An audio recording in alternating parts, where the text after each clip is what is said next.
Awesome. Thank you, everyone. Welcome, episode 63. So happy to have Jason Breshears here again. Appreciate your time, brother. How you doing? I'm doing real good. Glad to be back. Awesome, man. Yeah, I I think this appreciate. this our third one, right? Yes, sir. It's a good. It's good. Three is a lucky number for me. So here we are.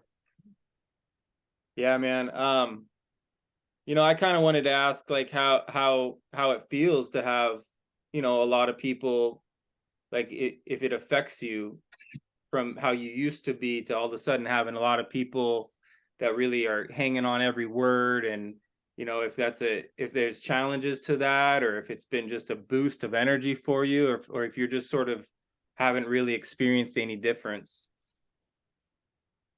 On a personal level, it hasn't changed my output. It's the same. Yeah. I'm still doing what I love to do, and that is pulling out information that I know a lot of people have never had access to, and demonstrating it in any way that I can that I know it will be easily understandable. It's you know me. I'm gonna take whatever's complex out there and I'm gonna try and bring it down to its lowest common denominator so we can all understand it clearly. Because if we can't really describe the things that we understand, then we really don't understand them. We're lying to ourselves. So I'm Yeah. yeah, fame is real though. Yeah. It was only in the past maybe 10 days or so that I actually realized what you're talking about. If you would have asked me this question 10 days ago, I probably would have answered in a totally different fashion. But in the past 10 days, I've been getting a lot of information from people. I didn't realize that the Archaix's footprint went far beyond 98,000 subs. I had no idea that so many people on other platforms were listening in, because I know my videos are automatically uploaded to Odyssey and Telegram and some other platforms, and I don't really follow what's going on over there. Yeah. But recently, there's some other groups and little organizations that I've never heard of, and then all of a sudden, in the past 10 days, they're popping up everywhere, and I've got a lot of support. I've got a lot of people that I mean, like, it's just weird. I don't want to name the groups because they haven't really. I mean, there's a lot of groups that people are involved in that you won't find a trace of them on YouTube. I'm just now finding out that there's a lot of networking going on that I was unaware of. I started small. I started on YouTube. I started working. I was a full-time flagstone contractor. Living in a shack, living in an RV. I'm just steadily moving up, and I'm living off my contract work, not YouTube. Yeah. Yeah, it took me over 305, 310 videos on YouTube before I even got to 3,000 subs. Sure. And then I got to 4,000 real fast, and I got in Santos Bonacci noticed me, and then after that, I just blew up. I mean, but it took a year to get where I'm at from 3,000 subs, 3,500 subs to right now, me talking to you. It's been 12 months, but during that 12 months, hell, I'm already at 440 something videos. I never stopped, except for, YouTube had me on timeout for 7 days. That's right. Yeah, that sucked. It was too bad they did that, man, for no reason too. It's crazy. Yeah, Joel, but nothing's really changed. I'm still the same guy I was on the first 10 videos you've seen on Archaix. Nothing's changed. I've got more help. The quality of my videos has gone up, but I've also been very careful not to get into that commercial mindset. I'm still maintaining the exact same I guess platform that I've always had. I disable all my mid-roll ads. I don't want my content broken up. I know that I am actually keeping myself from making twice the money. But instead, I just have ads at the beginning of my videos. I'm not going to change that. So, nothing's changed. Jason hasn't changed a bit. I've grown a lot and I've matured a lot, and I realize that trolls are going to be trolls. There's a lot of jealous, vengeful people, but I know where it comes from. I mean, you already know there's like 20 channels that do nothing but attack me. Every single week they're putting out videos attacking me, but I understand where it comes from. I'm an ex-con. I'm a 15-year-old runaway. I don't have a really good history. And these people identify with me, and yet they cannot do what I'm doing. Not because they can't, but it's basically because they won't put the work in. So it's much easier to attack somebody than it is to put all the work in and do what I'm doing. So now they hate me because I'm successful, and all their subs added together and all their views added together isn't even a fraction of what I've got. So I understand the hatred and the vilification, and I don't even waste time. I'm wasting more time with them telling you about them than I actually do in real life. I don't even care anymore. I don't even watch their videos. So it's nothing's changed. I'm the exact same guy. I've just grown and matured, and I understand that there's sharks in these waters. I had no idea when I started my YouTube channel just how manipulative some people and organizations would be. I don't have the time to tell you here, and nor do I have the tenacity. But Matt and I, we have defended against multiple attacks against Archaix, financial attacks, legal attacks, corporate attacks. Yeah, we've even fended off an entire corporate takeover of Archaix. Somebody actually tried that. We got a legal team. We have a legal team now, but yeah, man, you would. I had no idea we had the Archaix had the attention of so many people, and it's and that attention is not necessarily good, because yeah, you got people that want to capitalize on that. There already are. There's a lot of people selling Archaix materials. That's not us. Mugs and T-shirts and keychains and bumper stickers and hoodies. None of that is us. You know what I mean? So there's a lot of people doing that. It's crazy. The whole thing's crazy. But through it all, Joel, I'm still the same guy that you interviewed, 10 months ago, man. Ain't nothing changed. Yeah. Well, and that's what I really appreciate about you, man, is your authenticity. You're genuine. You don't adjust you don't change how you see things to accommodate other people's views of the world. You're not afraid to challenge other people's ideas or let them know exactly how you see it. And a lot of people aren't that solid, and they're constantly trying to fit in or not offend too many people, and so you're just straight up, and it's a breath of fresh air compared to a lot of people in the truther communities are they're defending their ego from what they believed in the past, and they're not willing to make any adjustments, and they're constantly trying to sell this story of utopia's coming and everything's going to be fine and we're going to defeat the enemy, and or just different things that are just so unrealistic. And stay tuned, the Galactic Federation's on the way. Right.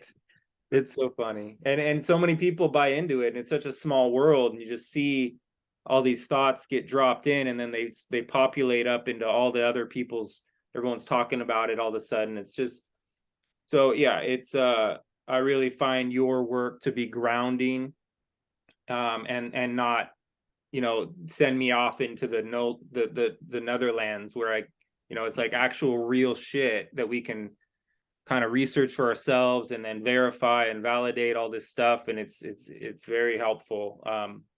But I think what's been the greatest thing for me is you've tied in some pieces that Carlos Castaneda's teachings talked about, that Castaneda's hard to read. It's very intense, it's very shamanic, and there's a whole different syntax and language that's used that most people just don't have the stomach for. And even if you read the books, you'd have to read them over and over and over and actually apprentice somebody who actually can sort of do what these people did in there in order to have any sort of reference for it. And so what I like about what you've done is you like you said, you bring it down to the lowest common denominator. So some of these things that I read or learned, they came in a very cryptic fashion. It's almost like spiritualism, or they're like it's sort of like haunting, and you're taking it to a place where, okay, wow, I could actually explain this now better than I could, because I was borrowing from that cryptic concept as well. So something I wanted to ask you about, what your thoughts are, is so what Don Juan would do to Carlos Castaneda in order to teach him is he would put him in situations where he would kind of force his perception to an altered state. So he was supposedly this gifted shaman, and he would actually smack Carlos on the back when he didn't realize it was happening. and he would lose his breath, and his ears would ring, and he would come out, and he would have a totally different way of perceiving things, and he could receive what Don Juan was talking to him about so much easier. And it was called they called it heightened awareness.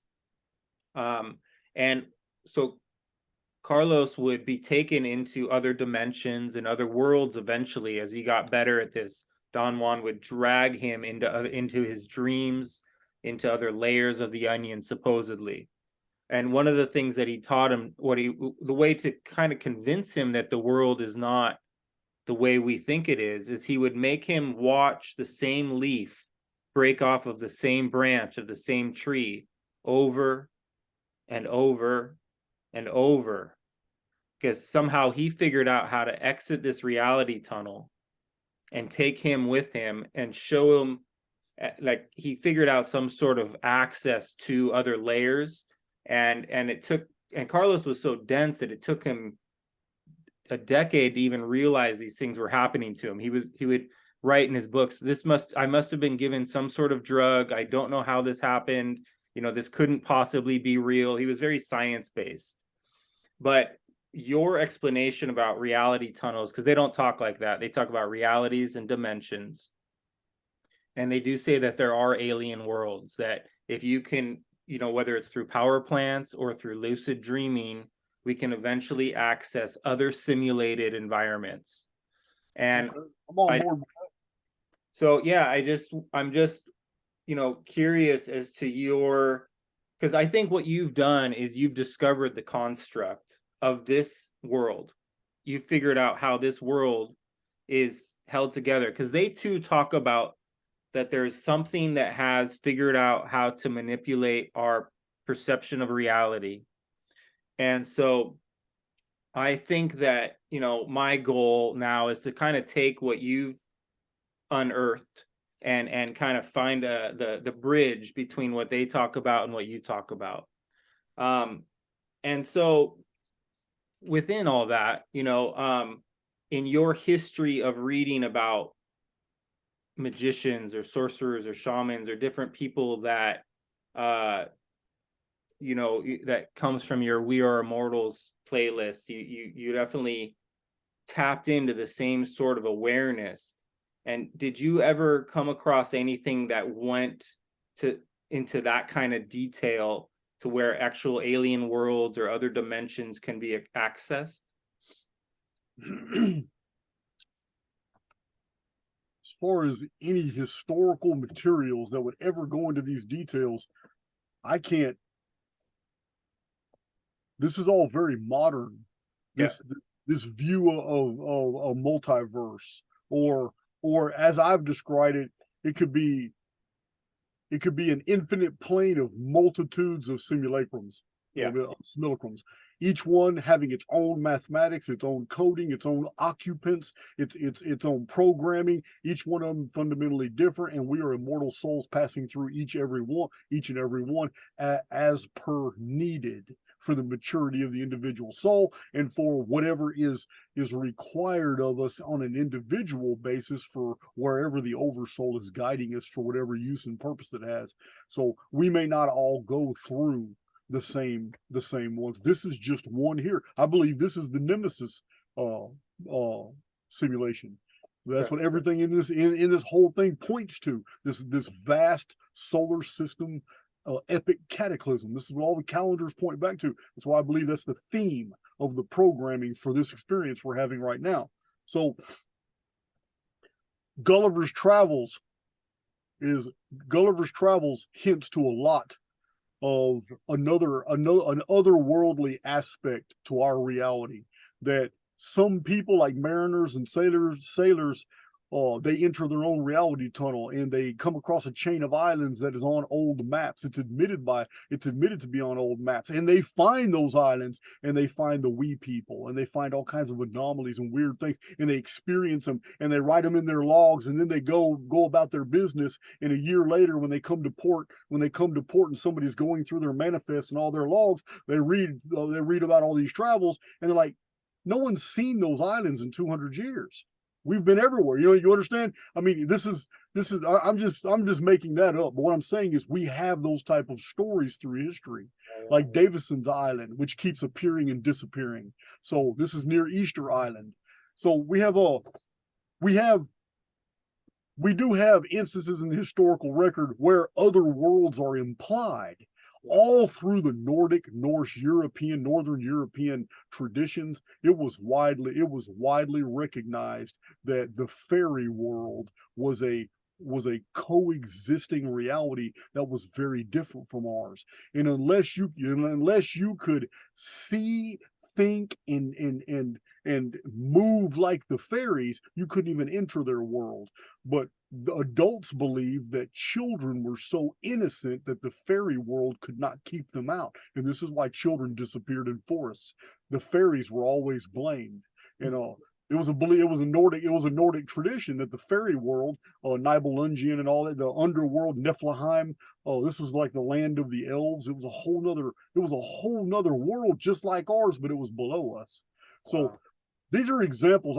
There's from the historical records, there isn't anything like Castaneda is talking about from the historical records, but from the traditional records, we have all kinds of stories about Gilgamesh and Enkidu. Gilgamesh and Enkidu went into an alter reality. It wasn't a real world that these adventures happened in. Jason and the Argonauts, well, their whole trip, it was like an alter reality. It's like, damn, they set out on a voyage and all these weird things happen. And scholars have basically mapped the voyage routes, and they know it was a real voyage, but what's being described was unreal, as per everybody else, in the world. So it seems like that when people set out to do something unusual happens for them. Let me give you another example. Colonel Fawcett. He's just like any other explorer or researcher who's gone into unknown and uncharted areas and found all kinds of things.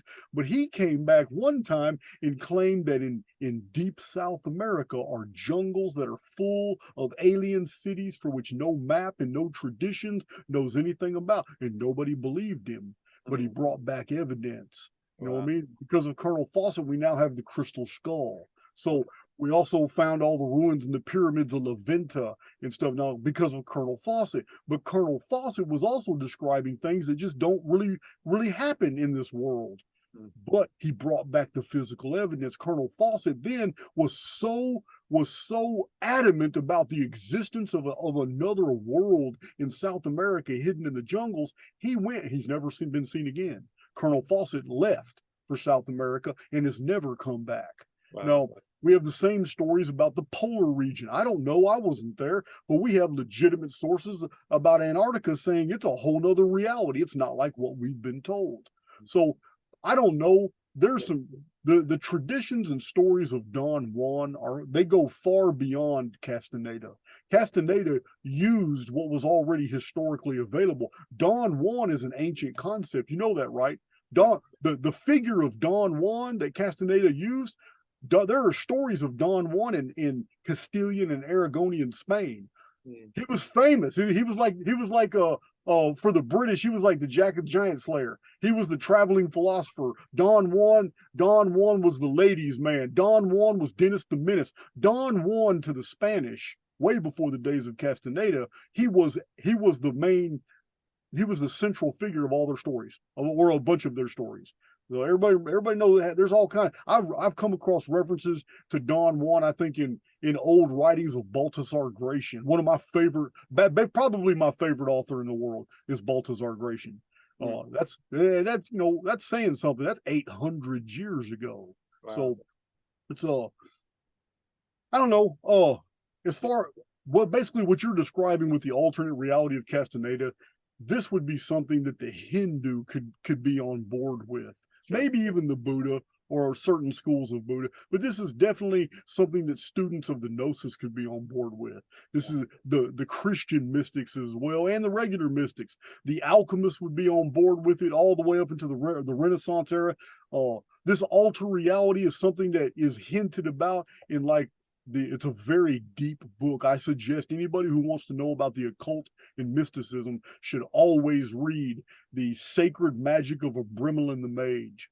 This was written. This was a collection of occult and mystic writings that were put together by a Jew who goes by Abramelin the Mage, and his trip and voyage to Egypt, and the things that a sage told him in Egypt, and he wrote them down about why the demons actually fear mankind, and it's packed full of gems. But it's a very old text.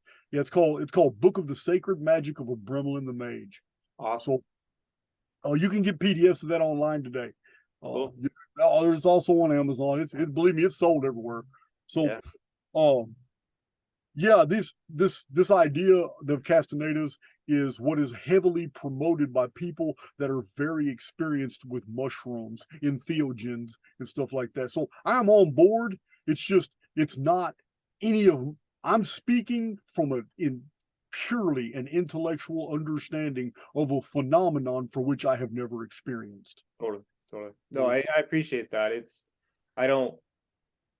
Yeah, I'm not even trying to experience these things myself to the degree that Castaneda went through. I just find it fascinating, and believe that there's some tools, some secrets that come from what he discovered that will be helpful to everyday people, and that we, they said that we're coming to a time in which this knowledge would be very beneficial to helping people to break free, like you talk about, that we're kind of, that we need alternate perceptions, that we have, there's ways of doing things in which you can learn about the power of your intention. And if you believe in something enough, and that you're willing to fully focus on it, that you can do things that would be considered impossible, but they're not that impossible. There's just sort of a level of acquiescence where you surrender almost to the experience so entirely that you do achieve these vision-like states of perception and such. So, look, let me interject. Please. I think that people should pay attention for the simple fact is that the alphabet agencies have spent in their black budgets a tremendous amount of money researching these things.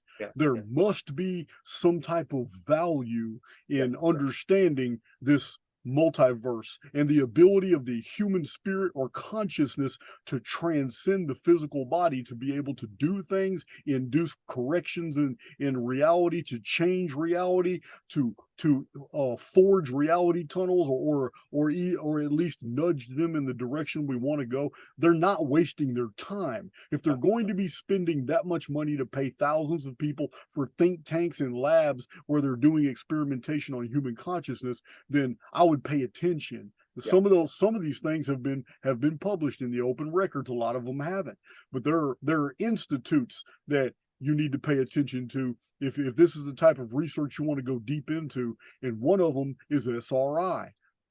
The Stanford Research Institute is one of the major United States funded institutes that does all kinds of basically black ops programs, research on human consciousness, and for the intelligence agencies. They're doing all their research for the government and intelligence agencies, but you have to read through the BS because they do publish stuff to justify their budgets. They publish stuff for the general public and all that, but behind their scenes, they're involved in some deep consciousness studies.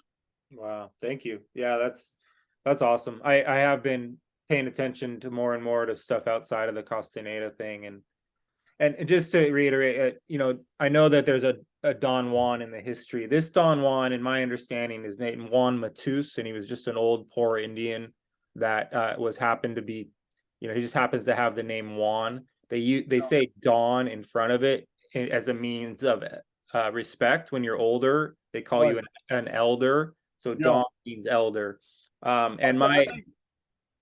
I think some people who don't really know about the Castaneda material, when they hear Castaneda in combination with Don Juan, they automatically think it might be a comedy role or something like that. Because Oh, the historical Don Juan was funny as hell. He was the Dennis the Menace of ancient Spain. that's And awesome. there's a lot of traditions and stories that are really funny about Don Juan and his adventures. Yeah. So Castaneda might have done himself a disservice by not calling this other guy Yeah. something else. Yeah. Yeah, totally. He definitely ended up with associating with that. And but you know, my teacher who I apprenticed in New Mexico, he was very powerful.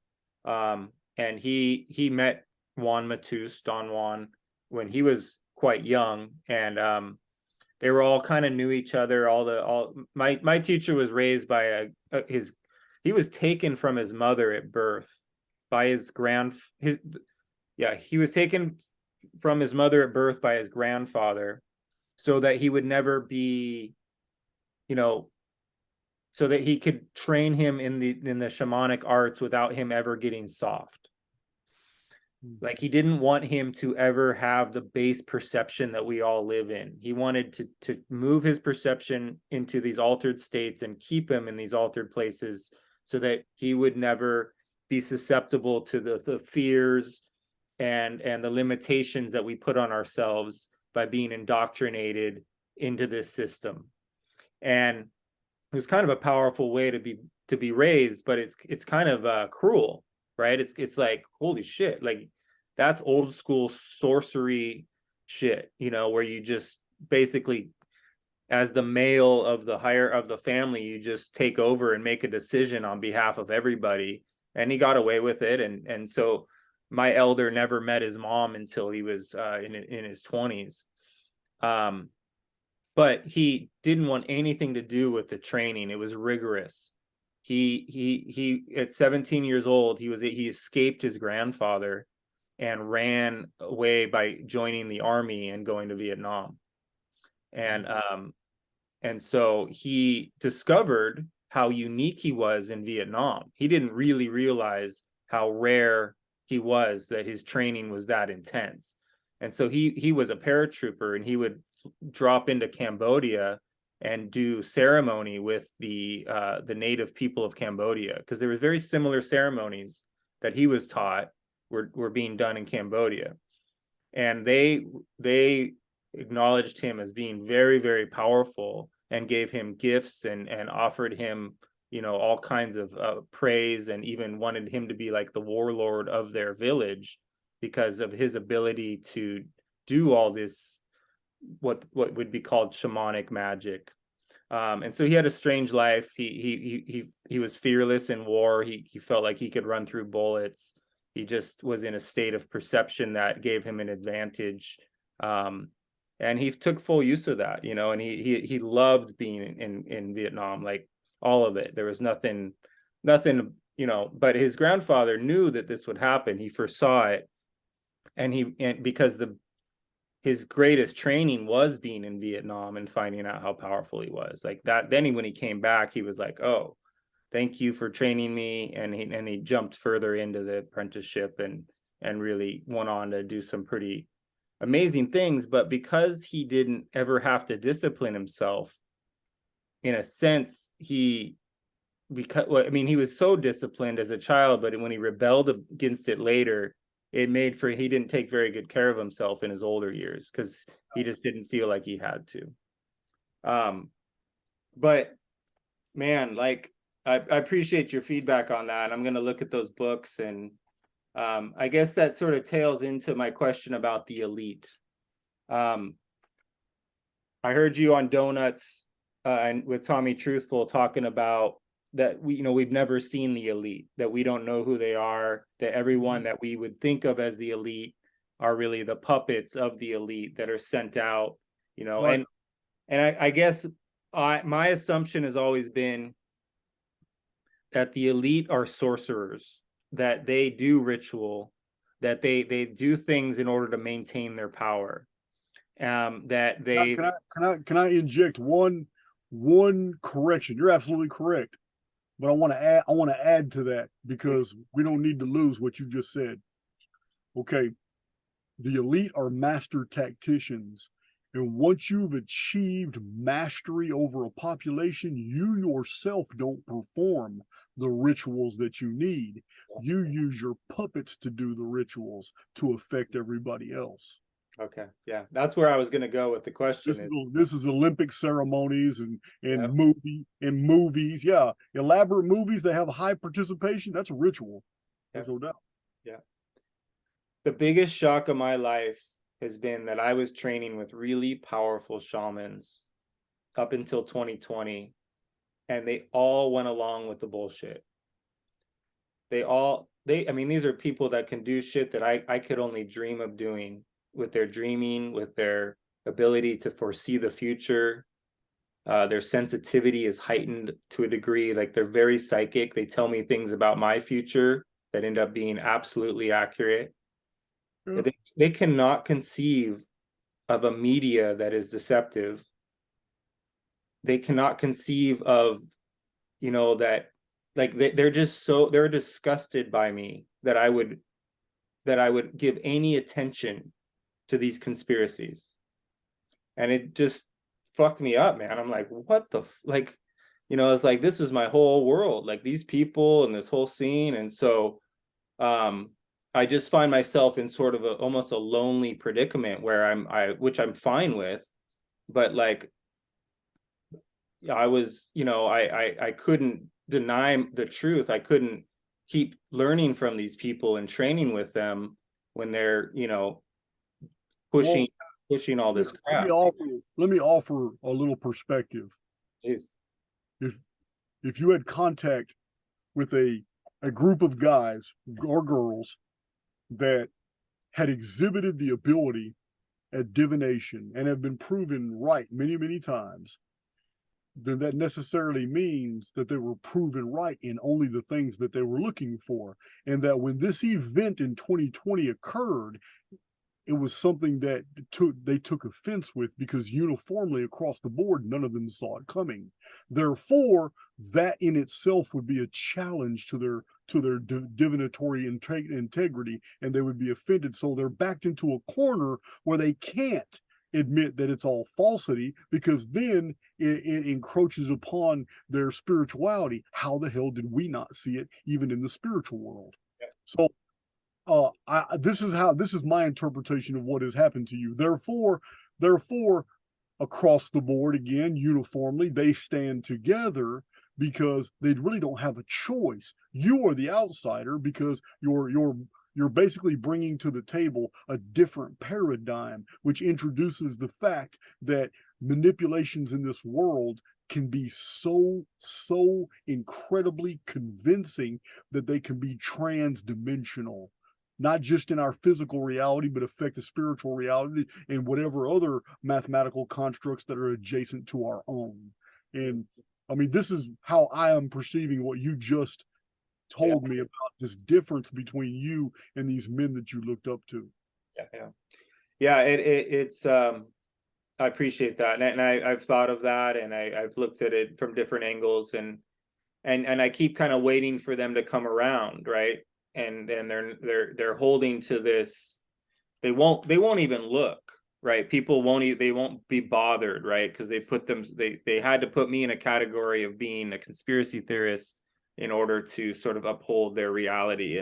But it's got to be getting tricky for them as more and more people in their world are speaking out, and so it is a funny situation to be in and observe sort of from the sideline. Well, when it comes to reality tunnels, like even YouTube, listen, YouTube is pure programming. All right, it looks really organized to us. When we go on YouTube, we see all the windows pop up. We see all the different feeds. We choose which one we want to watch. Okay, but if this is all programming and it's very sophisticated, and we're a bunch of individualized consciousnesses jacked into this programming, then it's very easy for the programming to make it look natural that only certain videos pop up that are already somewhat comporting to the things that you already believe, and things that are so far away from any of your beliefs don't even show up on your feeds.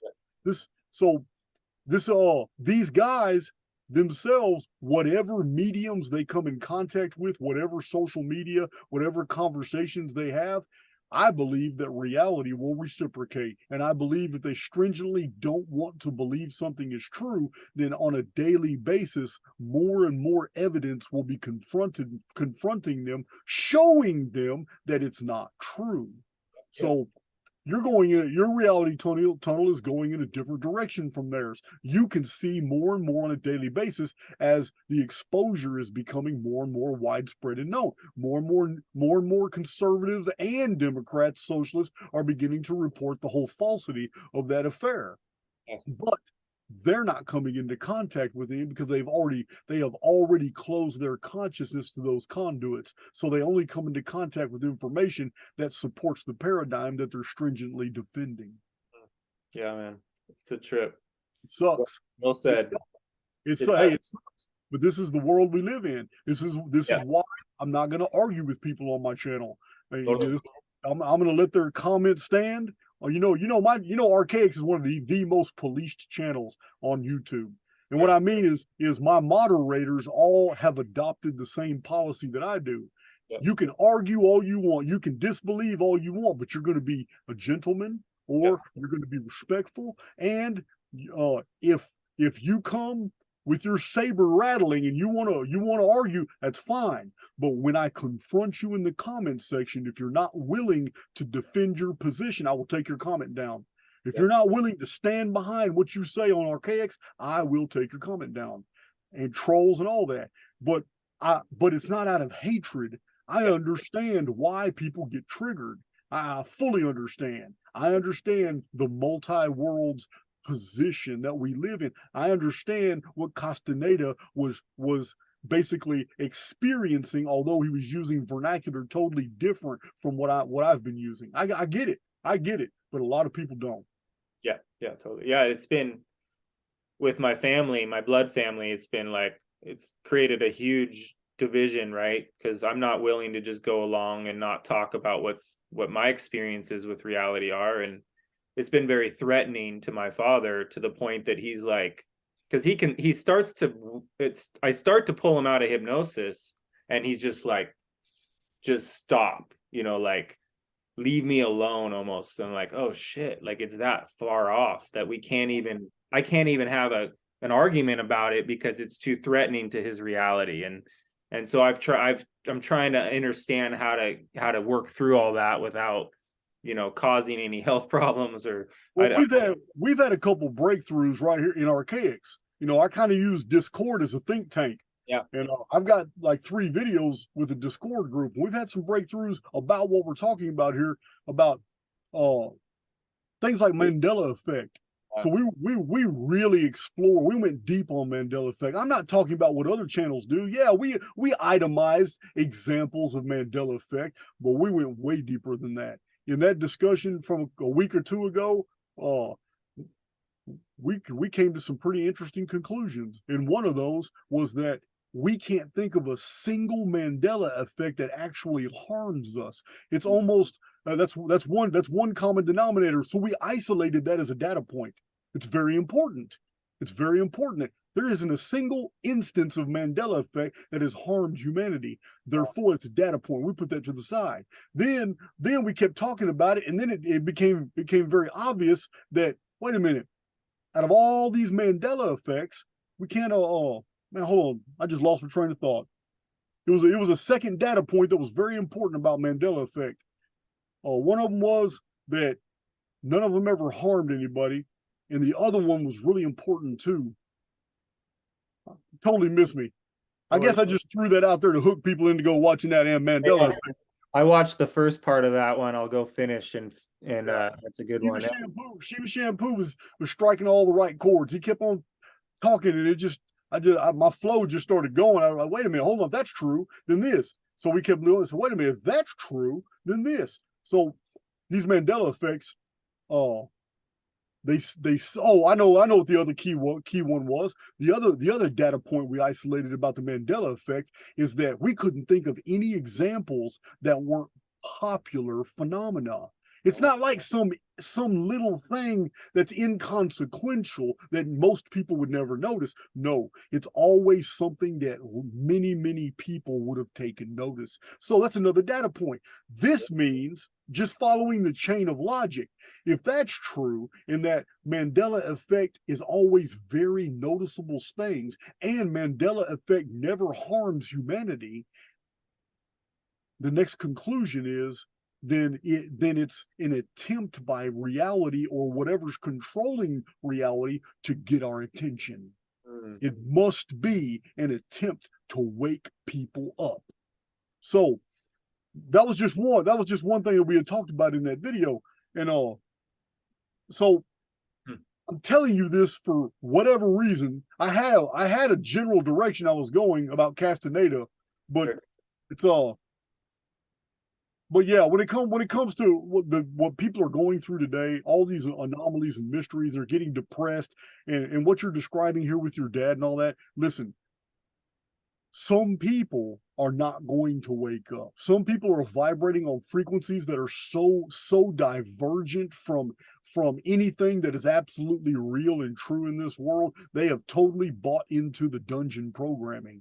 But then it seems like something is trying, like the Mandela effect, something's very earnestly trying to get people, hey man, pay attention. Things aren't what they seem here, because if it never harms you, and it's always changing very popular noticeable things, then I must conclude it's beneficial. And even in my video, I said this must be benefactor programming. This can't be from an enemy. This has to be from a benefactor who wants people to understand something. So what is it that they want to understand? Well, the chain of logic would take us to the natural conclusion that it wants us to understand that reality can be changed.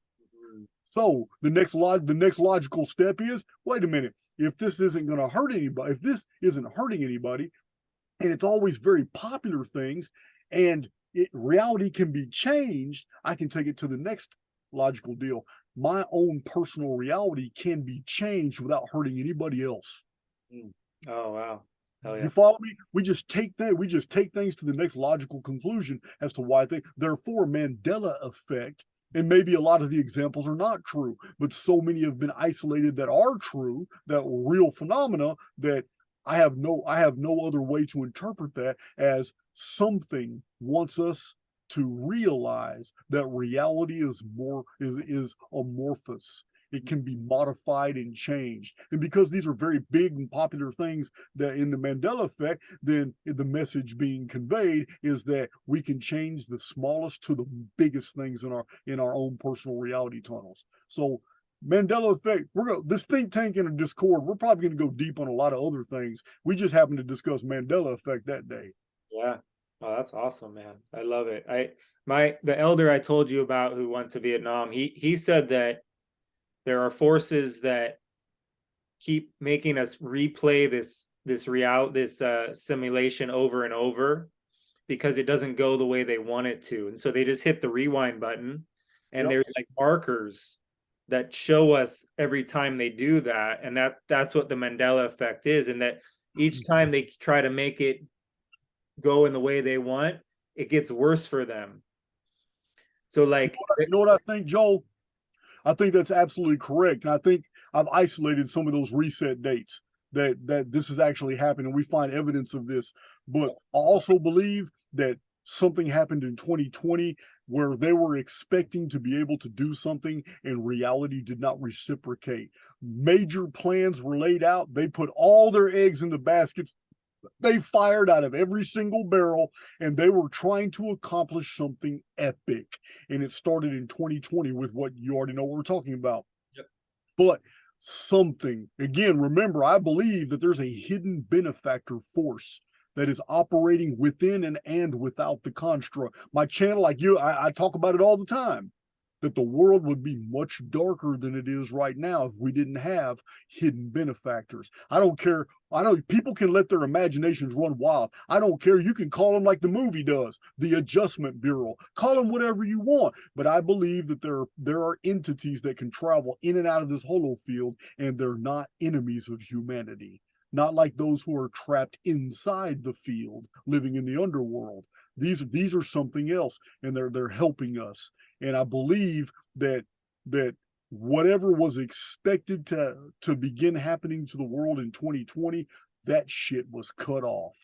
But it didn't start as fast and go as hard as they wanted to. They met with too much resistance, and that resistance just built and got bigger and bigger and bigger. And that resistance turned into political factionism, and people were taking sides. And that resistance turned into spiritual factionism, where people who were Christian were saying one thing and siding with the other. And listen, it created a bunch of divisiveness, which was all by design. But within 2 years, the whole plan started backfiring.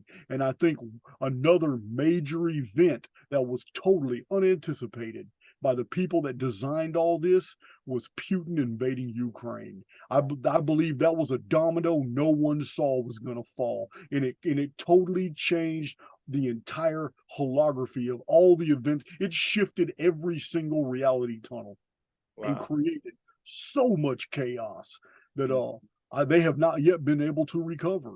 And even now, you see this power structure weakening everywhere as more and more nationalists and conservatives are taking over their countries. And now we're finding out, the media was real big on talking about, oh, no red wave happened and all that. But that was the media building up an expectation that was way higher than what that was realistic. So when this voting all happened in the United States and there was no red wave, well, all the media basically did was make fun of something they created in the mind. But there actually was. Look what happened to Fetterman. Dude lost his mind. He's brain dead now. Look what's going on with Arizona. That woman's about to get taken down from a lawsuit.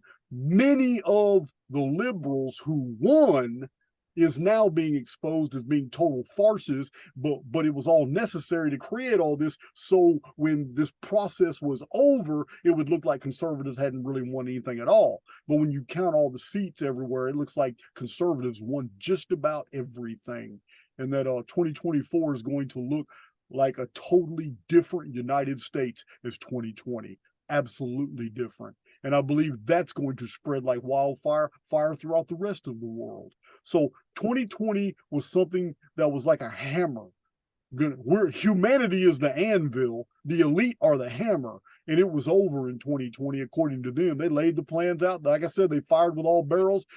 Every single intrigue and conspiracy was unleashed at once, but there was resistance, and it didn't come from humans. It came from a benefactor. It's the only thing that makes sense to me, because the world just changed in 2020, and it was weird how it happened.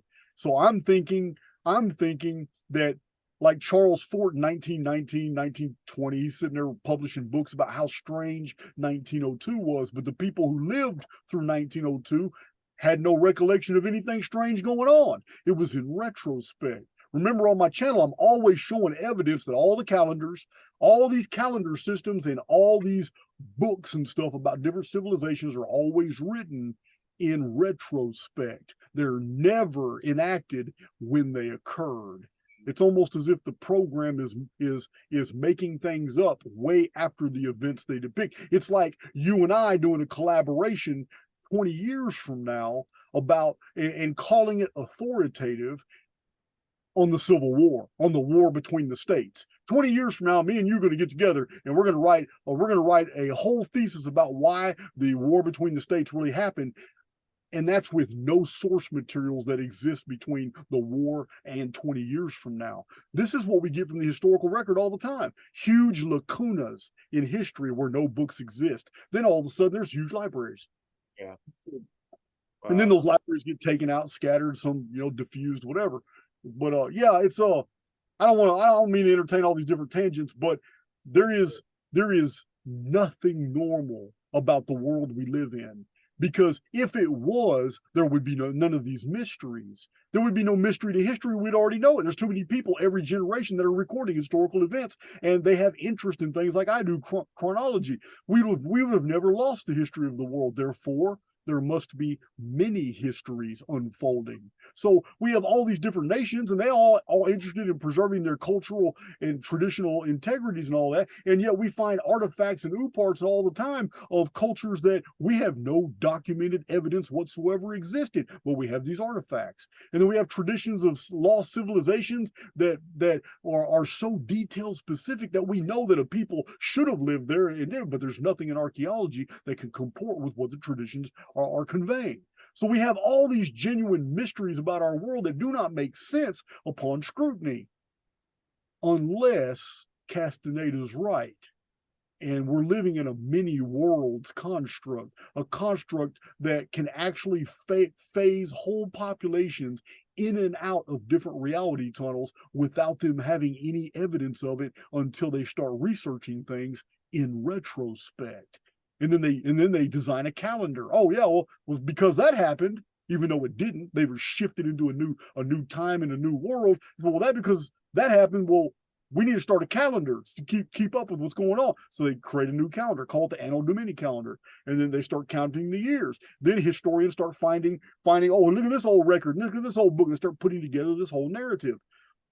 But it's always in retrospect, because none of these things were written before about that civilization. It's almost as if we're building history, but we're being led to do it. It's like something is feeding us all this data, and we just put things together with it. Wow. That's a cool way to see it, man. And I'm so glad you're doing what you're doing, because you're a pioneer in getting to the bottom of it. And most shamans don't bother with translating this over into something that one could put their hands on. You know, it stays out in the dream world, and it's just concepts, and it's just personal. But we're in a time now where it makes sense that you would be doing this, that people like yourself would be in place to sort of put it together in this fashion. It's really well done, man.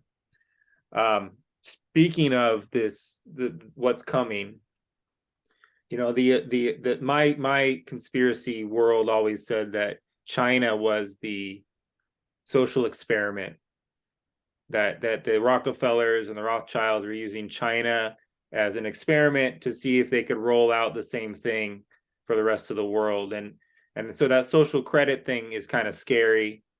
And it's starting to play out. Do you think the Christian, as the left sort of collapses and the Christian right rises up and starts to, do you still see the social credit thing being part of our future, where if you say the wrong things online that you get dinged points and you can't book a flight to New Orleans because your social credit isn't working?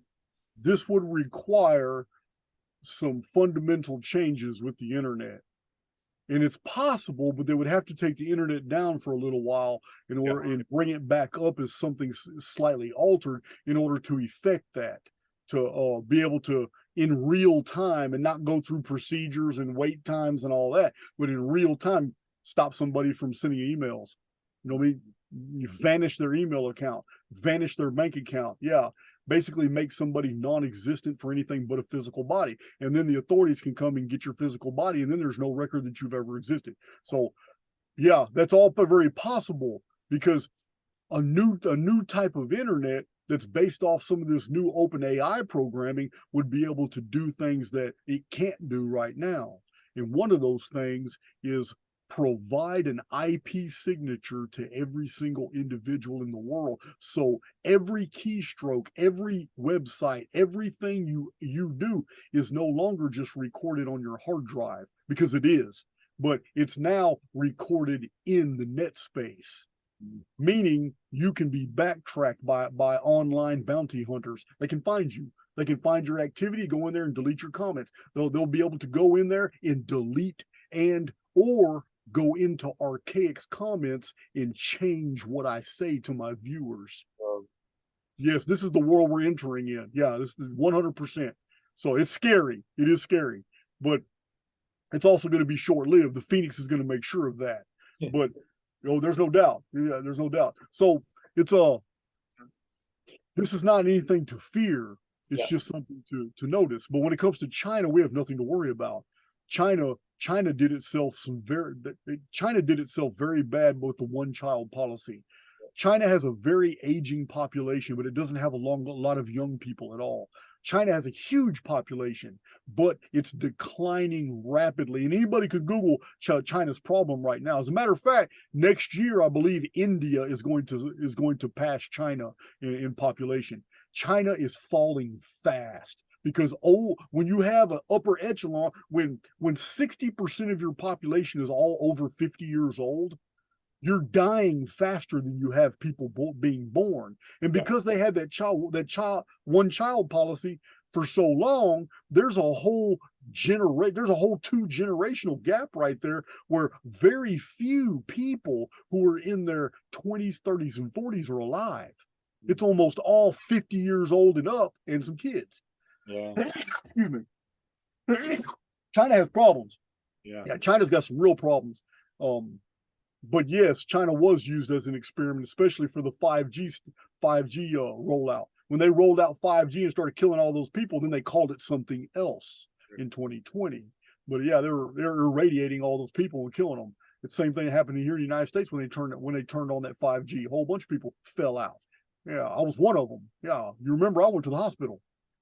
So, yeah, that's why even my phone today sucks.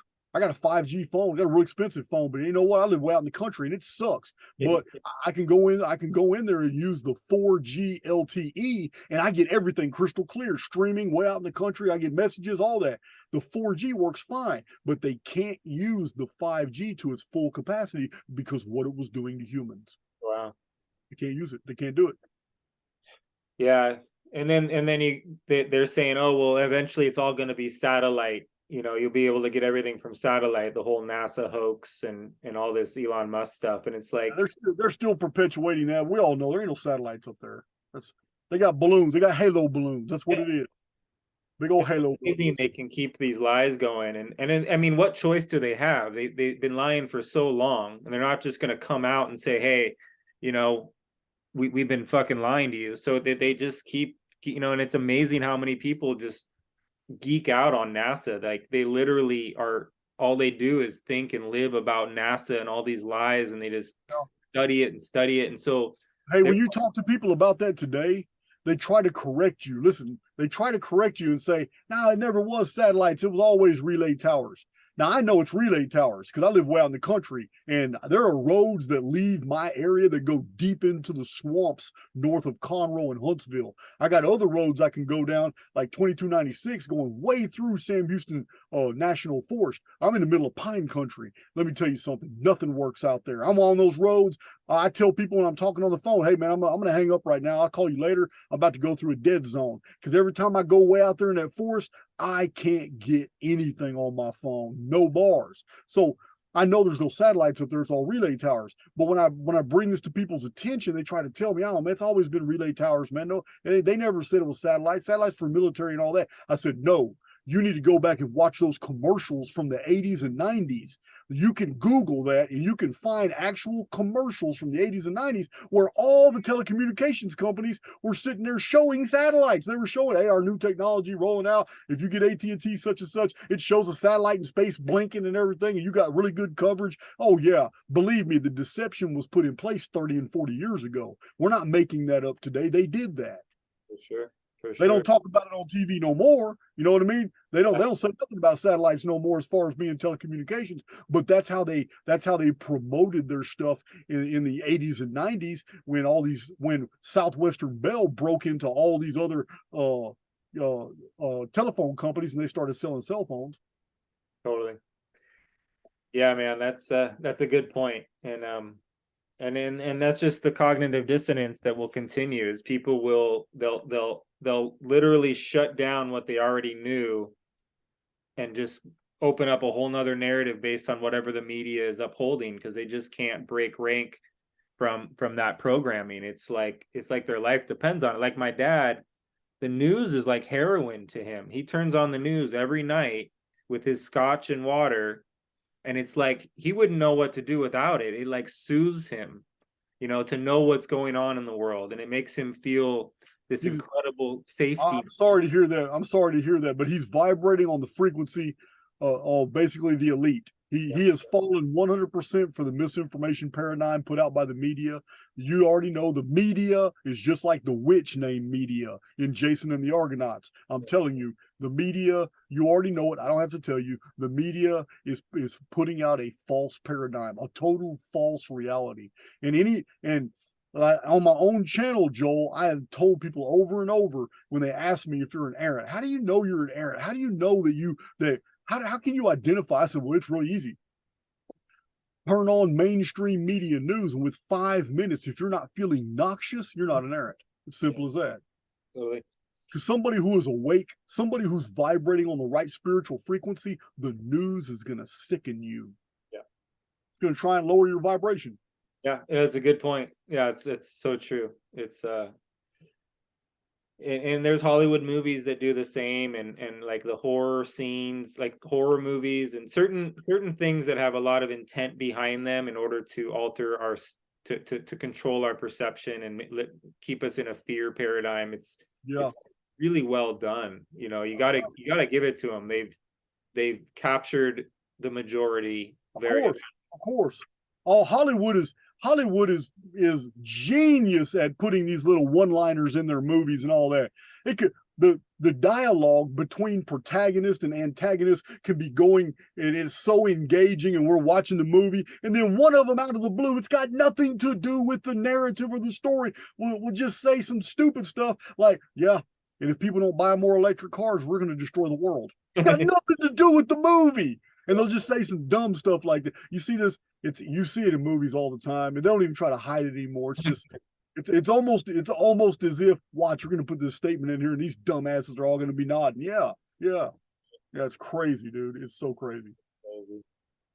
When it comes to like this potential future of the right gaining control in the States, do you foresee cannabis being criminalized and homosexuality, like kind of go like Russia style, where it's hardcore Bible banging, you know, this is bad for you kind of stuff? I don't know the extent Russia's done that, but I know the Russian people love Putin.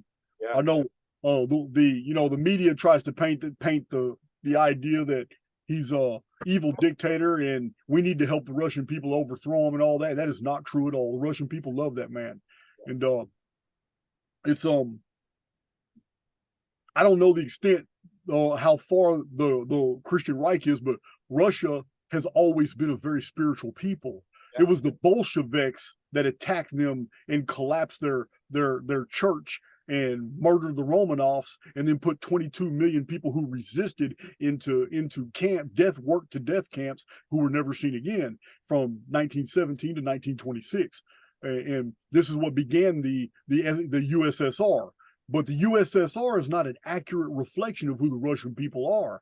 The Russian people are the Romanovs. The Russian people are the pre-Soviet culture. The Soviet culture was Jewish, and it was completely imposed upon them. You know, I know a lot of people in the West don't know this history. They have no idea that the Bolsheviks were funded by and ethnically Jewish, and they took over the Russian people, and they massacred 22 million Christian Russians who resisted their takeover. And they were financed by the Jewish world banks when they did this. And this has all been suppressed. The United States intelligence agencies, they all know it and all that, but they had their own problems because another branch of that same Jewish banking cartel took over the United States finances in 1913 with the Federal Reserve. So we were already under attack as well, but it wasn't a bloody attack. It was an attack of world banks that were basically calling in all their loans that the United States had for the past 70 years since the war between the states. Every bit of it was by design. The East and the West were attacked at the exact same time. So they had to both follow the narrative.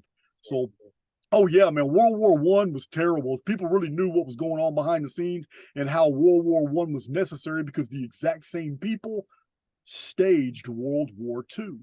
And the exact same people have already written the script for World War III. And they're going to use the United States to perpetuate that. They're going to use a conservative Christian Reich government that is going to be all on board with a new crusade to go save Jerusalem. And these same people are going to create a slaughter between the United States Western superior military forces and the myriads of populations of people in the Muslim world who don't have the technology, but they've got the manpower. They're very well spread out. So yeah, it's terrible, but it's all scripted.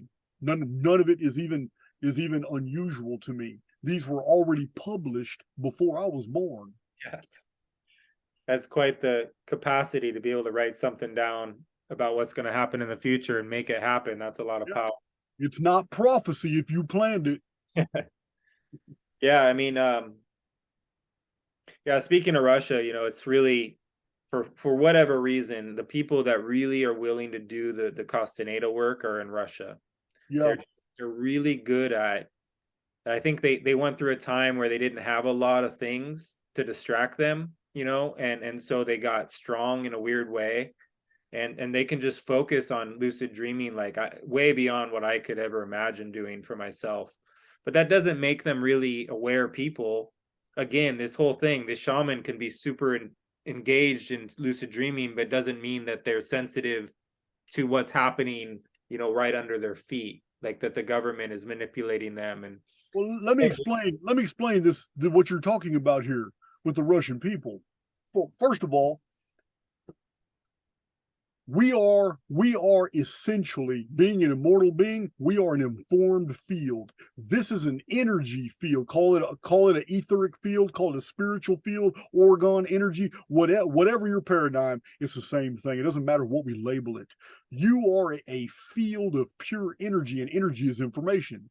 So the Russian people, each individual Russian being pure energy in a little field, these fields always exchange information with each other and their environment. But Russia's environment is so isolated from the toxins and the poisons of cultures all around the rest of the world that are infected by these one people who are steadily trying to sow discord and chaos among all other peoples and finance wars and all that. These Russian people are so isolated from that in their culture that they are not exchanging this negative information. It's not saturating their environment, so they don't get a lot of it. So I can understand why, with their informed field being so pure and free from all this negativity that we in the West absorb on a daily basis, just coming into contact with people at the grocery store. You got to understand, if I walk next to somebody at Walmart who believes everything mainstream media, is liberal to the heart, who will burn you at the stake if they think that this angel who represents Jesus just appeared and said, "Hey man, you need to kill that dude Jason, burn him at the stake." Man, they won't think for themselves. They'll do whatever they're told to do, and if as long as it comports with their paradigm. So this individual's carrying a very nasty field with them everywhere they go. Believe me, when I walk by that individual in Walmart, I'm going to exchange information. And what's going to happen, it's nothing we can control. What's going to happen is that individual is going to look at me and be very uncomfortable and not know why. I'm going to realize something is uncomfortable around me, and I'm going to realize basically who it is, and I'm just going to avoid them. And the whole thing is over. But what just happened was entirely spiritual. Totally. We call it intuition. We call it suspicion, or I had a hunch. This person's something wrong with this person. No, man, it's deeper than that. Our informed field will either resonate with somebody or it will act in dissonance. And either one is going to inform me consciously that something just happened. Now, come across the right woman and we're really vibrating and all that. There's no way to hide that. We're going to flirt. We're going to start openly dialoguing, and it's going to be very noticeable from both of us. Damn, we're vibrating on the same frequency. There's some affinity here. You know what I mean? But I mean, come across somebody and they're toxic instantly, you're going to feel it before it comes out of their mouth. Oh, so man.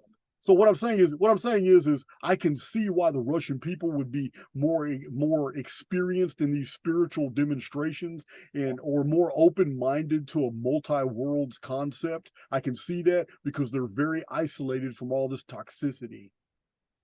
Yeah, thank you for saying that.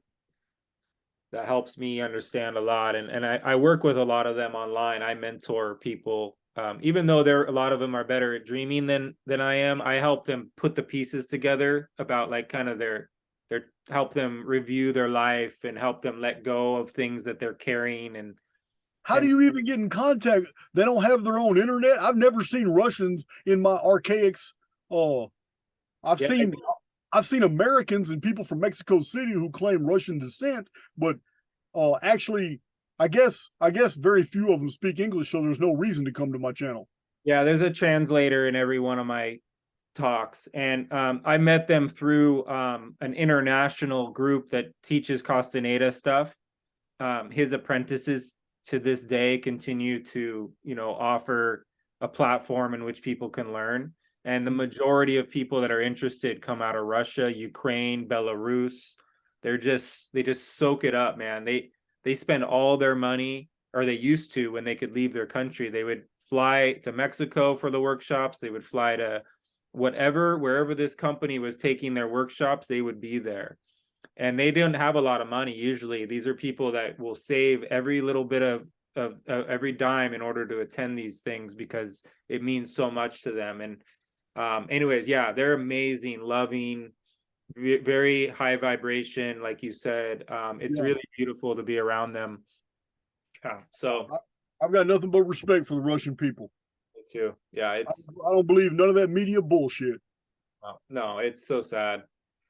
And yeah, but they're in a they are struggling. A lot of them had their companies tied to the US, right, in some form or fashion, and then for a while you couldn't exchange or do any banking. I don't know if it's come back online, but because the US is against Russia now, it's really hard for them to make their living, and they're having to go to like other countries in order to set up their companies all over again and reestablish connections with different parts of the world. So it's too bad that this You narrative. know what? I even think that's by design.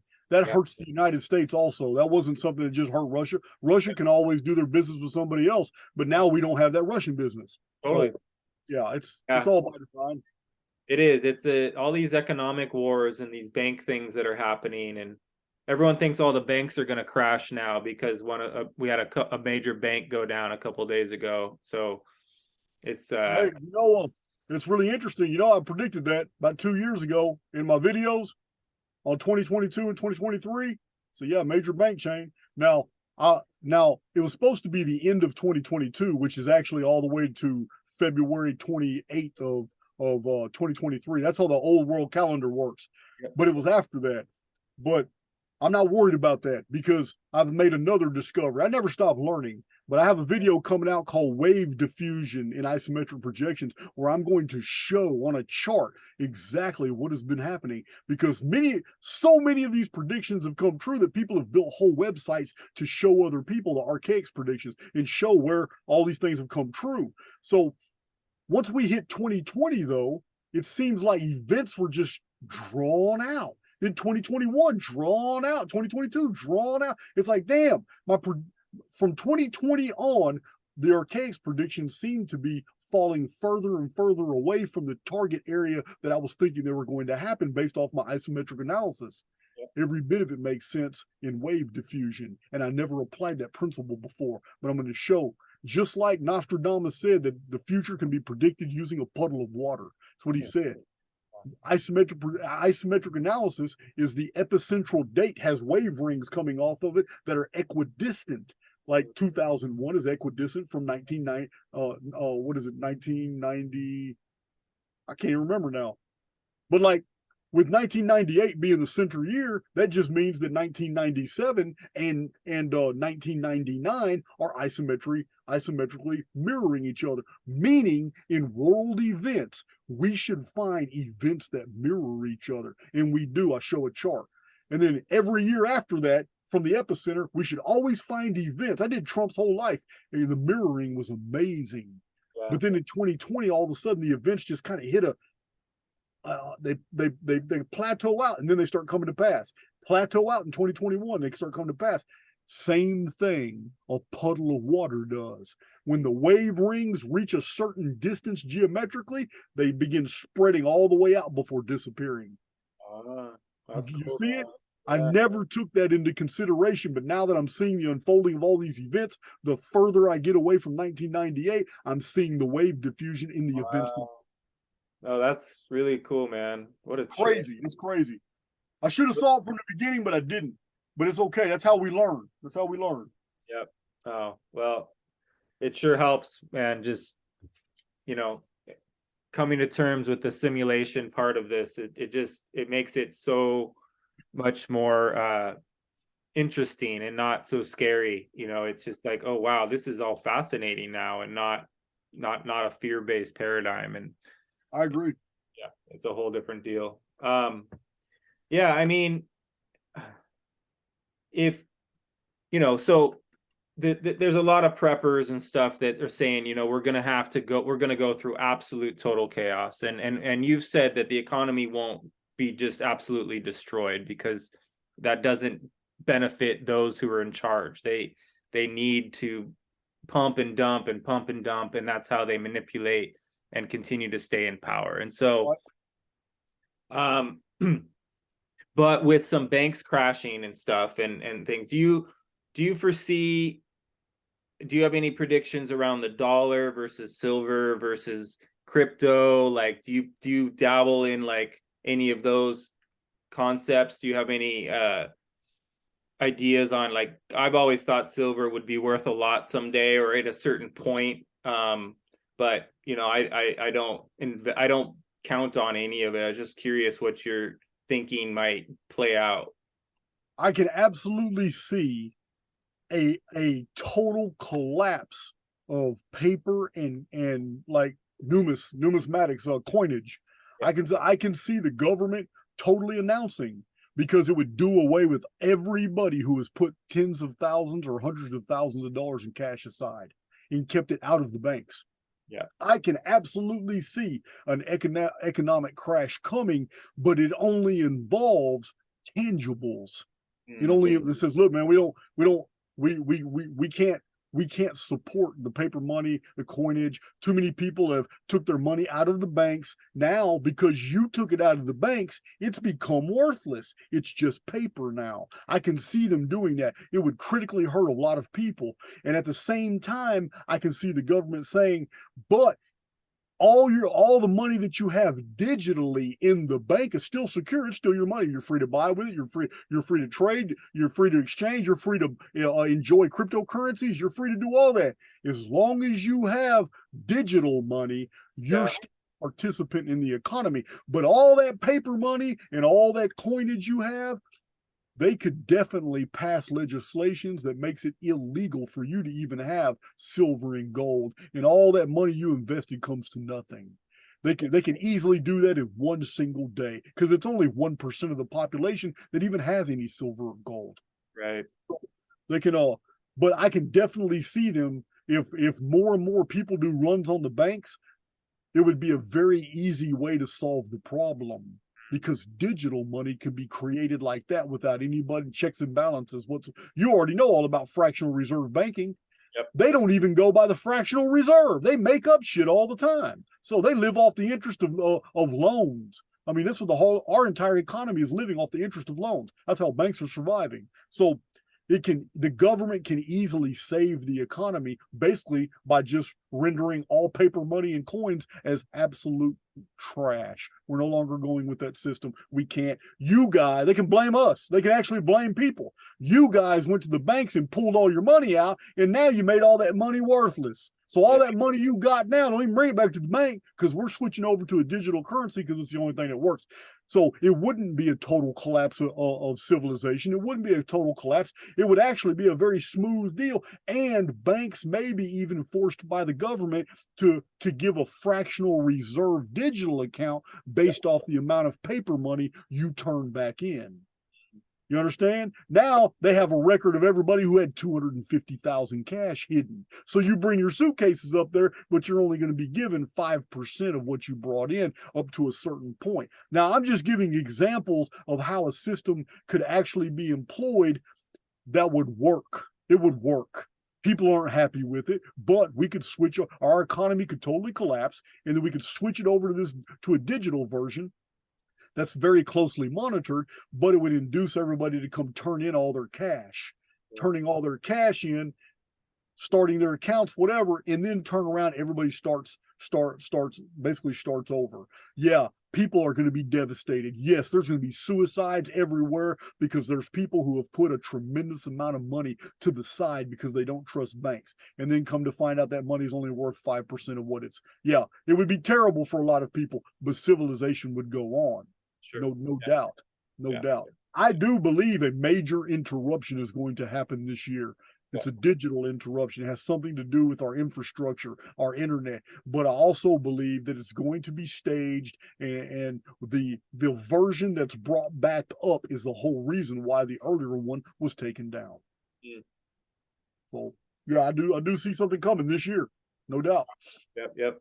Yeah, that's all. They have all kinds of narratives already in place to blame, to do whatever. They can blame terrorism. They can blame a special elite order of cyber terrorists that are hired by Putin. They work out of this building. There's over 400 of them, and they did it, and it took them 2 years to do it, but they did it. They collapsed the internet.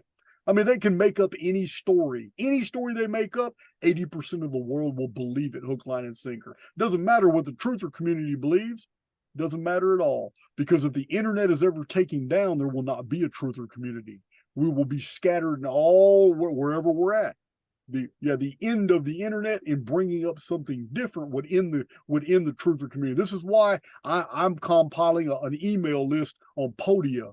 I plan on building a database in the next month or so full of nothing but actual mailing addresses for all the people that listen to Archaix. Awesome. Yeah, I'm doing it. That'll be done in the next 30 days. So everybody on my channel can start sending me their mailing address, so I can be in position to mail things out in the event the internet gets taken down. Wow, thank you, man. That's helpful. It's good to keep the community in communication somehow.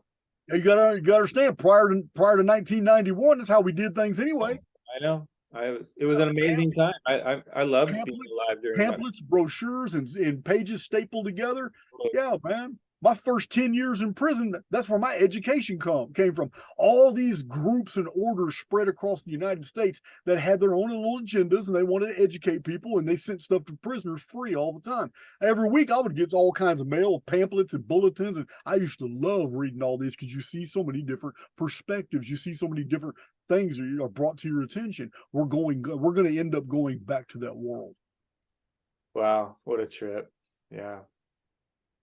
Speaking of prison, I wanted to ask, were you able to keep to yourself, or do you have to sort of align with others in order to have protection when you're doing long time like that?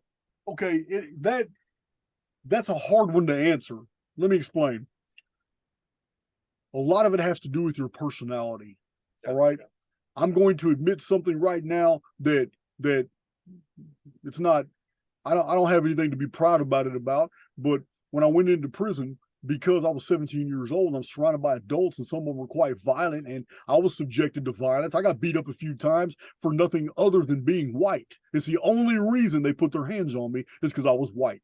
You know, I hadn't offended anybody. I hadn't done anything. It was just 100% pure racist. So I had developed a personality which was false. It wasn't my true self. But it was so convincing to others that they left me the hell alone. I started fighting with weapons. I didn't care what it was. It was a mop wringer, a homemade knife, a razor blade melted into my toothbrush. It didn't matter. Once I got a reputation that I was going to hurt you with a weapon, and I was no longer going to fight with my fists, because my fists aren't going to do good if I'm always getting beat up by 3, 4, and 5 men. That's no good. So now, if I became unpredictable, which I did, you know, people who were involved a week earlier in an assault, where 3 of them were kicking my ribs in and whatever. A week later, I would just walk up behind one of them in a day room and I would hit them with a canned good wrapped in 2 or 3 socks and I'd work them over. And then once they were on the ground, I would beat their face into a pulp. This was my teenage self. Sure. But I earned the reputation. There are many guys that were in prison with me that watch my channel on Archaix. They know this lifestyle. I have the disciplinary record that shows as soon as I went to the Texas Department of Criminal Justice, I went straight to maximum security. I went straight to the bottom. And on maximum security, I went straight down to close custody. I've done ad-seg time, and that is because I wanted to make a point. I knew I had some time to do, and I wanted to make a point.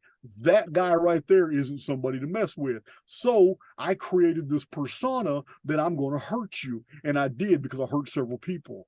Now, I believe even in retrospect, Joe, I believe it was all justified, because these dudes weren't trying to tickle me. You know what I mean? Yeah, they were out to hurt me, and they did many times. I woke up in the infirmary one time. I don't even know who hit me. Somebody walking down the hallway just came up behind me and hit me. Until this day, I don't know who hit me, but I got knocked out in a hallway. And these hallways are they're like a mile and a half long with all the cell blocks coming off of them. These are old prisons. So I don't really talk a lot about that on my channel, because it's not who I am, you know, but I've gotten 12 or 13, I got 13 major disciplinary cases when I was in prison, but I had developed the persona that I was unpredictable, and people don't like that. They don't like the fact that it doesn't matter how many times you beat me up. Now you can't even take a nap in the afternoon, because if I walk up on your cell, I'm going to hurt you while you're sleeping. So once I had developed that reputation, no, I didn't have anything else to fear. Years went by. The only altercations I got in were ones I started. So people began to leave me alone. I was a loose cannon. I was unpredictable, and therefore it gave me great latitude to be able to do what I wanted to do, and began to read. And only after being there for about 2.5 years did a bunch of the older guys that had been there forever, and they were very well established, and they were never getting out of prison, they kind of took me in. They didn't take the other youngsters in that were going through whatever they were going through, but for some reason, I was charmed or whatever, but for some reason, the shot callers pulled me into their inner circle, and I began to read their libraries. Some of these guys had been in prison 20, 30, and 40 years, and they had some very fascinating books. And I read all their books, and I started collecting books, and I started trading books. Then I started getting a lot of jobs in the library. I started doing better. Then I get in trouble again. I go down to close custody with the ranking officers now like me. I'm the youngest guy in prison. So they send me on different missions to do different jobs. And I start finding out about all these back rooms, all these chambers that are full of cardboard boxes and crates that nobody's touched in years. And I move the sheets and I look in there, and they're full of books from libraries that have been condemned, or books that were supposed to end up in our libraries, but new high schools got condemned or whatever. You know, high schools from the 60s, 70s, and 80s would get torn down, but the county would make sure that all the books in that library would be sent to the local prisons. So our libraries get filled up, but when they close down an older library from an older unit, they box up all the books and they put them in storage, and they never make it to the new prison libraries. So often it was my job to go through these old storages and clean them out. And the prison guards don't give a damn what's in those dungeons. They don't care what's in the underground storage areas. They don't give a damn. Like Eastham prison, they don't care. So when I'm down there for hours, I'm finding all these books, and I take a whole bunch of books to my cell and I read them. And some of these books are from 1860, 1870s, 1880s, 1890s, all the way to the 1930s, when the original Eastham prison from Bonnie and Clyde was banging. That's where all these books came from. And I got to read them. I got to spend years reading them. So I was at the place I needed to be in my life. Yeah, it's so cool how what would seem like a really almost negative situation was designed by the Oversoul, in the sense to make sure that you were able to do the work that you're now doing. You know, it's, I look at that. I was honestly in a lot of cults, right? Like I went from one powerful medicine man to another, and they had multiple wives, and they had a lot of power over people. And they were famous exorcists that would get flown to Africa to do really difficult exorcisms, because they were taught, since they were very young, how to deal with these entities. And so this old ugly 67-year-old man's got 20 wives that are all gorgeous and under 25 years old, like going to Africa with all these wives, and there was power, real power. And so, but things turn into cults no matter what. It's just very rare that a person with that kind of power, that their ego doesn't start to identify with it, and that these cult-like symptoms start to spread. It can start off really amazing, but eventually it's likely to get corrupted, and then the hierarchies within the system just sort of poison the whole thing, because everybody's kind of like putting themselves above or below, and so it was as I get a lot of shit from people like, what the fuck's wrong with you? Why were you in these cults? But I look back now and it's like, man, I was following a very specific thread that led me to who I am to this day. And I can help people come out of cults now. I can help people. I have understanding and understanding of what they've gone through, and they can relate to me because I can share stories of what I went through. And so a lot of my mentoring is working with people that have had severe PTSD from religious cult-like experiences, right? Yeah. So even though these people try to shame me for what I chose to do with my life, I don't receive that shame. I don't have any shame around it. I realized that I was guided, that the design of my life put me in those situations for a reason. And I learned how not to do things by being around people that are doing things in an out of balance way. You learn the details of those entrapments and why people get why their ego gets to that place. Because the Toltecs say that the forces that are fucking with us, they make sure that you're either a victim or you're victorious, that you're never neutral, because they can keep you down if you're a victim, and they can use your ego to make you think you're special if you're victorious. But it's the rare shaman that can stay in the neutral zone, who isn't above or below anyone, who doesn't put himself in that situation of being less than or more than. And then that's where because I learn from homeless people all the time. I learn from drunks, and I talk to all kinds of people, and that my informed field benefits from whatever crazy shit they're talking about. I receive the messaging and see them as messengers, and so because I'm not judging them, and I'll hang out with them. I learned so much by just integrating, and then people, they benefit from me just being a witness to their story, just being willing to be an ear. And so there's this biofeedback, this thing that happens, and it's just, had I not had sort of a PTSD cult-like history, I wouldn't necessarily be able to do that to the degree that I am, because I can see how everybody gets to the place that they get. I understand schizophrenia, like losing your shields is what we call it. And shamans intend to lose their shields very carefully, but most people that are schizophrenic lost their shields, in ways that weren't sustainable, and too many shields came down all at once, and they weren't able to make sense of the multiple perceptions that were flooding their reality at the same time. I get that. What you're describing about staying in the middle zone, that's what I teach in Archaix. I tell people that the greatest way to live your life is objectively, is to not participate in those high moments, or in that dungeon programming, that negative default setting, that lower vibration that's all around us every day. It's the best way to achieve anything that you want in life. The best way to excel and be immune from all negativity is to go through your life totally objectively. You are a observer, not necessarily a participant. Love it. Yeah. Shamans even reach a state of indifference, right, where they can observe anything and anything, and it because they are the observer, right? And some people say it's like disassociating, because they're, in a sense, they're part of them is checked out in a sense, but you learn how to balance that out, and you these tools show up where you realize how you can handle certain intensities, and it's very, very helpful. And I'm glad you said that. It's another way of talking about it. Awesome, Jason. It's been so good, man. This is always crazy to talk to you. You always blow my mind and add more to the fire. Yeah, it's all right, man. It's I have my mind blown too. Yeah, dude. It happens.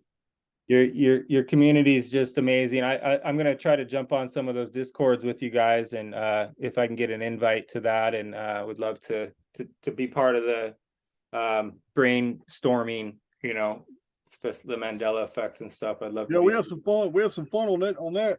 I Cool, got these new blue blockers. There you go. They don't fit my face good, but oh my God, you can see so clear. Oh yeah. Yeah, they block all the computer light. Yeah. I like that. I like them. It's I spend too much time on my tablet or my phone or my computer now. I gotta have them. So they're big and round, look like Mr. Magoo, but that's okay. That's okay. No, they look good on you, man. I'm not on Archaix to be a model. I'm not worried about it. Yeah, you got to protect your world, right? Your vision and all of it. It's if you're gonna spend a lot of time doing one thing, there's usually some reaction that comes. Yeah. Yeah, well, one thing I notice is one of the main groups out there that likes to identify and point out what they perceive to be cultish behavior seems to be getting more and more like a cult itself. It's man, I really seem to trigger a lot of fundamentalist Christians. They are I'm talking about they're always on my butt. They're always leaving terrible comments. Yeah, man. And don't get me wrong, I get it. I came from that background. You already know. I was fundamentalist, Bible thumping Southern Baptist the first 40 years of my life. So I get it. But man, it's toxic now. When I look back at it, it's just so toxic, the things that come out. And it's like quoting a Bible verse, whether it's taken in context or not, quoting that Bible verse and asserting that as an authority that everything else has to be wrapped around it. It's just there's no talking to a lot of those people. Sure. It's become so cultish now that they don't see themselves as a cult, but I mean you could actually call them the cult of Jesus. And I don't believe that Jesus, if he was alive today, would recognize the Christianity that claims to follow him. He wouldn't recognize this at all. So, it's just so crazy, man. It's sad, man. It's people are very geared towards that. That's why Toltecs say there's a force that's fucking with us, because it's like, and so they say we actually want to learn how to break pattern so that nothing can hunt us. If we're easily predictable, then we're easy to manipulate, because the forces are unseen. They're preying upon our perception. Listen. You just hit on something. I have a habit, and I've been doing it for a long time. I don't know where I developed it, but I'll get in my van or on my motorcycle, and I almost never take the same route twice back to back. I'm way out in the country, so there's like 4 different directions I can go, but they'll all kind of veer around back. I can get to anywhere I want to go, but I'm always taking back roads, alternate routes. No one's chasing me. No one's looking for me or anything. It's my nature. I'll be in the van at one time. I go a different route. I just like never take the same route, even though I'm going to the same spot. I go to the farm feed store twice a month to go get up on my supplies for my animals and all that. And I never go the same way. I'm always changing it up. It's crazy. Yeah, that's good, man. I'm a big walker, so I go out in the mountains and hike, and I'm always, everything. Like I'll stop and then consider whether I should keep going or turn around or go to, rather than ever decide. Like Don Juan would say in the books that you want to live with as if there's a fog around you and nobody knows whether you're coming or going, including yourself. Right. Yeah. And so it's good to be in that mystery and to be in that free, spontaneous process, because it frees you from the base programming that we're all caught in when you break patterns like you're talking about. And yeah, it's you don't ever want to be anticipated. Yeah, no, it's exactly. And it makes your life so much more interesting when you don't even know, when you keeping it open, you're just going to have much more adventure. Like, I think there's a lot of adventure that's lacking in the world. We used to have situations that required we go on adventures in order to get things done, to get food, to get shelter, to get things resolved. And now it's like we're under a system where it's hard to have an authentic adventure because of the way in which it's all unfolded. But there are two. Go ahead. That in itself is our adventure now, is how to free ourselves from the construct. Right. Well, there are two old philosophical sayings that come to mind. That one of them I know you've heard: walk unfrequented paths. Mm-hmm. One of the keys to having an enriched life is don't go with the many. Yeah. Forge your own path. That's walk unfrequented paths. Another one is go by unexpected ways. So I can't remember. I think one of them is Solon by virtue of Plato. I can't remember where the other one comes from, but I have a massive database of ancient quotes. Mm-hmm. And I just collect them. I collect quotes like books. But, yeah. Cool, man. That's so cool. That's a good way to end it. I like it. Really appreciate your time, man. I got the other half of a foot-long Subway sandwich calling my name, Joel. I'm hungry. Good. I'm hungry. I'm hungry. Good, man. Yeah, well, I hope to meet you in person someday. I can't make this April 1 deal, but the next one I'll try to do. Where in the country are you at? I'm up in Seattle. Okay, you're in Seattle, Washington? All right. But I don't mind traveling. So like if you do one in New Mexico and whatever, I just gotta break some time away. I'm in construction, so when I leave for too long, like my whole job site falls apart because nobody really understands what it is that I need to happen, and I can't translate it well. And so it's just I can only take long weekends, otherwise I go fucking crazy. But I'll come down for a weekend sometime when you guys do one, and look forward to maybe drinking a beer with you or something one of these days. That'll work. Cool, man. Awesome. All right. Well, I'll reach out to you in a few months and we'll do it again, hopefully. Let me know when you put this on your channel and I will send a whole bunch of traffic your way. I appreciate it, Jason. So appreciated. Awesome. And I'm going to start being online a lot more, doing lives and interviewing people and some of the people you've interviewed, I've talked to that have interviewed you. So I'm excited to be just more involved. As I'm going to phase out of the construction and start to move into doing more mentoring and more the shamanic chaining, and my wife and I work with people like 2-on-1 or she works with them 1-on-1 and I work with them 1-on-1, and it's just helping people with freeing themselves in all kinds of ways, and it's been really effective and helpful for people some people don't know how to release things from the past, and just sort of support them to really, rather than therapy, which therapists tend say we got to break free. That's it, man. Got to break free or die trying. It's simple as that. Cool, man. Well, we'll talk soon. All right, bro. Later. Later.